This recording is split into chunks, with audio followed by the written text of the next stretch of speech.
With only 5,000 naira, you can start your own liquid soap business from the comfort of your home. If you're interested in this, let's go. So these are the ingredients I used in producing the liquid soap. Nitrosol 77 gram, caustic soda 98 gram, STPP 127 gram, sulfonic acid 500 gram, Texapon 53 gram, SLS 93 grams, soda ash 426 grams, foam booster 1 liter, color 20 grams, and fragrance 30 grams. I bought all these things for 5,000 naira except foam booster I made by myself. If you want to learn how to make foam booster, you can check my previous post on that so that you can learn how to make it. So right here in the video, I'm dissolving STPP and caustic soda in 2 liters of water. After dissolving that, I'll set it aside. In this production, we're using 98 grams of caustic soda and 128 grams of STPP. So in another bowl, I'll go in with 2 liters of water, and then I'll add my soda ash, 426 grams of soda ash. These are the measurements my vendor gave me. I just went to him and said, give me 20-liter liquid soap, and he gave me this measurement. I didn't want to argue with him because I wanted to try something else and see whether it will come out nicely. So after dissolving this, you set it aside. If you can, dissolve it nicely until it becomes transparent before you use it in your production. So right here, I'm adding nitrosol into water. This is actually the first step in the production process. So nitrosol is a thickener in liquid soap making, and then don't add too much of it to avoid lumps in your soap. Also, to avoid lumps in your liquid soap, when you're adding nitrosol, you add it bit by bit while stirring with the other hand until you're done adding the nitrosol. Then you go ahead and stir for at least 5 minutes before you start adding other ingredients. So some persons in the comment section were asking me why their liquid soap had lumps. So you can see one of the reasons why your liquid soap can have lumps. If you don't stir your nitro soap properly, you're going to have lumps in your soap.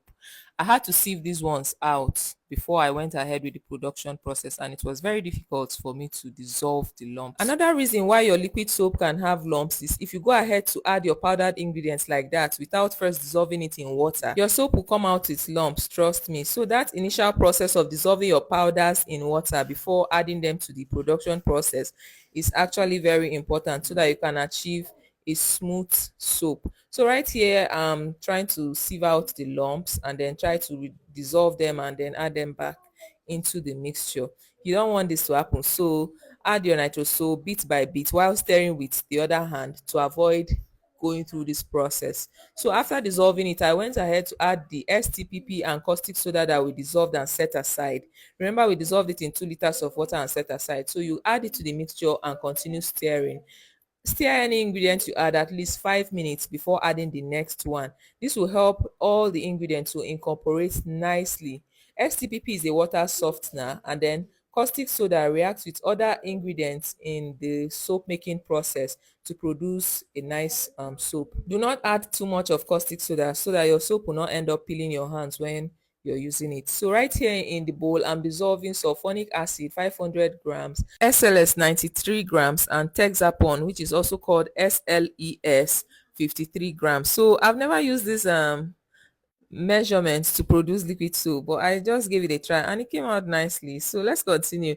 After mixing them in a bowl, you add everything together into the production. All these are surfactants: sulfonic acid, SLS, and Texapon. They are all surfactants. You mix them together and then add it into your mixture. Give it a good stir. We're using SLS rice in this production, so don't bother if you're not able to dissolve everything completely. It's going to dissolve with time. Before you end the production, you find out that the SLS rice has dissolved nicely in the mixture. So once you give that a very good stir, you go ahead and add the next ingredient. The next ingredient is the soda ash we dissolve. Remember, we dissolved 426 grams of soda ash in 2 liters of water. So you add it to the mixture and then give it a good stir. If you look at the mixture, you find out that it's becoming thick already. And if you also watch closely, you see that the SLS rice has dissolved completely. So stirring is very important. Don't be in a hurry to just jam pack all the ingredients at once and then go ahead and continue with the production process. Your soap may not come out nicely if you do that. For those of you who are still doubting that I produced this soap with just 5,000 naira, I left my vendor's contact. You can call him and confirm for yourself. Exactly this quantity of soap is what you're going to produce with that amount of ingredients he's going to give you. So right here, I'm adding the foam booster. I'm using 1 liter of foam booster, and then this is the foam booster I produced. If you've not seen it, you can check my previous post. I've not posted the video yet because I've not had time to edit it nicely, but I'm going to post it right after this post. So look at that now. After adding the foam booster, you give it a good stir, then you go ahead and add the fragrance. I'm using 30 grams of orange perfume in this production, and the smell is very nice, trust me. So once you add it, you give it a good stir so that everything incorporates nicely into your soup. Please share this post so that others can learn. You may be starting a side hustle for someone without knowing. So this is the amount of lather the soap produce with just little amount of soap. See that lather now, is very nice. So the last ingredient I added in this production is the color. I pre-dissolved it in water before adding it.